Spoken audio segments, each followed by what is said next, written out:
بسم اللہ الرحمن الرحیم۔ قبولیت کا یقین رکھو۔ نبی کریم صلی اللہ علیہ وآلہ وسلم نے ارشاد فرمایا، تم اللہ تعالیٰ سے ایسی حالت میں دعا کیا کرو کہ تم قبولیت کا یقین رکھا کرو، اور یہ جان رکھو کہ اللہ تعالیٰ غفلت سے بھرے دل سے دعا قبول نہیں کرتے۔ ترمذی شریف۔ حضرت علی نے فرمایا، اس سوچ کے ساتھ زندگی میں آگے بڑھو کہ اللہ نے یقیناً بہترین ہی سوچا ہوگا۔ اچھا دوست چاہے جتنی بار روٹھے، اسے ہر بار منا لینا چاہیے، کیونکہ تسبیح کے دانے چاہے جتنی بار بکھریں، چن لیے جاتے ہیں۔ حضرت علی۔ تجربے میں آیا ہے کہ جتنے مخلص آپ ہوں گے، اتنے ہی گھٹیا لوگوں سے آپ کا واسطہ پڑے گا۔ اللہ سے مانگنا کبھی مت چھوڑنا۔ اللہ نے تو ابلیس کو بھی دے دیا جو اس نے مانگا۔ تم اپنے آپ کو کتنا ہی گناہ گار سمجھتے ہو، اللہ کو پکارنا مت چھوڑنا۔ ہم عجیب طبیعت کے لوگ ہیں، سیدھی بات کرو تو بدتمیز، خوش اخلاقی سے پیش آؤ تو ڈپلومیٹ، اور اگر کسی سے اختلاف کرو تو بے ادب، اور اگر لحاظ کرو تو منافق۔ اے اللہ مجھے ہر اس چیز کی توفیق دے جسے تو پسند کرے، آمین یا رب العالمین۔ مولا علی کا فرمان ہے، تمہارا رب جس چیز کو تمہارے قریب کر دے اسی میں حکمت تلاش کرو، اور جس چیز کو تم سے دور کر دے اس پر صبر کرو۔ رسول اللہ صلی اللہ علیہ وسلم نے ارشاد فرمایا، کثرت سے سجدہ کیا کرو، کیونکہ جب تم صرف اور صرف اللہ کے لیے سجدہ کرو گے تو اللہ تعالیٰ اس کے بدلے ایک درجہ بلند کرے گا اور تمہارا ایک گناہ معاف کرے گا۔ صحیح مسلم۔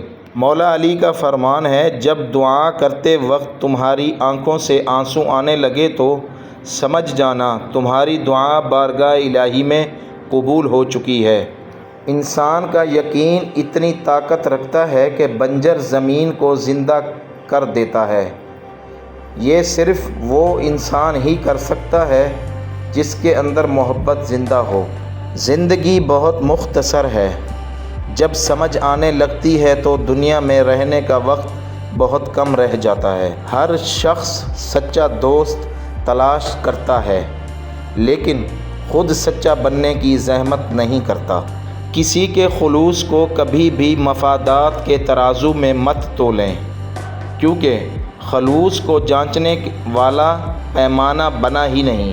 نبی کریم صلی اللہ علیہ وآلہ وسلم نے ارشاد فرمایا، خیرات کو مت روکو ورنہ تیرا رزق بھی روک دیا جائے گا۔ فرمان حضرت محمد مصطفیٰ صلی اللہ علیہ وآلہ وسلم۔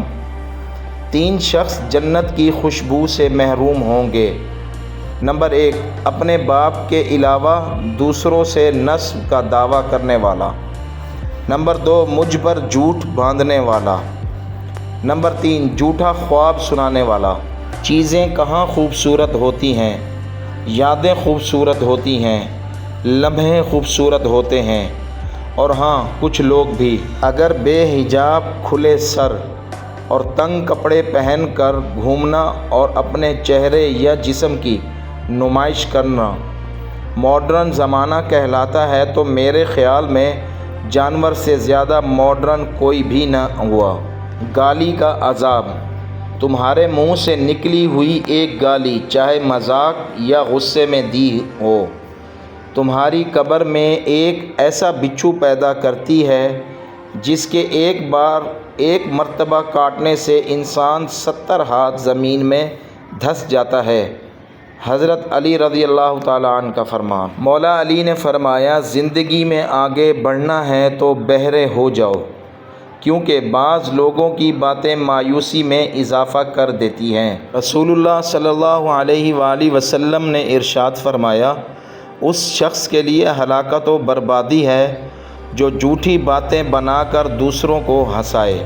جو غلطی کر نہیں سکتا وہ فرشتہ ہے، جو غلطی کر کے ڈٹ جائے وہ شیطان ہے، اور جو غلطی کر کے فوراً توبہ کر لے وہ انسان ہے۔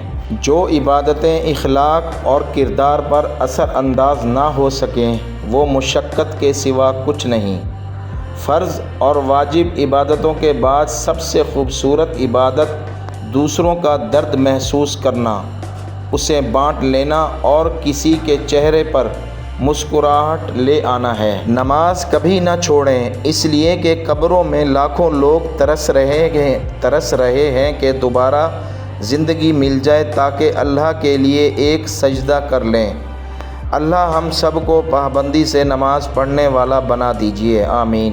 حضرت امام محمد باقر نے فرمایا، کوئی شخص گناہ سے اس وقت تک محفوظ نہیں رہ سکتا جب تک اپنی زبان پر قابو نہ رکھے۔ رسول اللہ صلی اللہ علیہ وآلہ وسلم نے ارشاد فرمایا، جو مسلمان اپنے مسلمان بھائی کی غیبت کرنے سے باز رہے، اللہ اس کو دوزخ کی آگ سے ضرور بچائے گا۔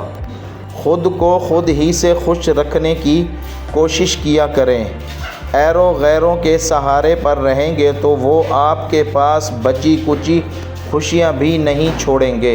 اللہ کا خوف دل میں ہو تو لوگوں کے معاملے میں دل خود بخود ڈرتا ہے۔ ایسے منافق لوگوں کے ساتھ رہنے سے 1000 درجہ بہتر ہے کہ بندہ اکیلا رہ لے، جو اوپر سے تو بہت پیار جتلاتے ہیں اور اندر ہی اندر سے جڑیں کاٹ رہے ہوتے ہیں۔ آج کے دور میں اگر جیب میں چھید ہو جائے تو سکے سے پہلے سگے گر جاتے ہیں۔ جس طرح لوگ مردہ لوگوں کو کندھا دینا ثواب سمجھتے ہیں، اسی طرح لوگ زندہ لوگوں کو سہارا دینا افضل سمجھ لیا کریں تو زندگی آسان ہو جائے۔ پیدائشی طور پر انسان نہ تو فرشتہ ہے اور نہ شیطان، لیکن اپنے اعمال کے ذریعے فرشتے سے بھی بہتر ہو سکتا ہے اور شیطان سے بھی بدتر ہو سکتا ہے۔ زخم کھا کر بھی مسکرانا اور ناخوش ہوتے ہوئے بھی خوش رہنا، دراصل یہی ہماری اصلی طاقت ہوتی ہے۔ اتنی لمبی راتوں کے باوجود اگر فجر کی نماز نصیب نہیں ہوتی تو یہ اللہ تعالیٰ سے تعلقات خراب ہونے کی نشانی ہے۔ اللہ تعالیٰ ہمیں 5 وقت سچا اور پکا نمازی بنائے، آمین۔ زندگی کی کتاب میں سب سے حسین صفحہ ماں کی محبت ہے۔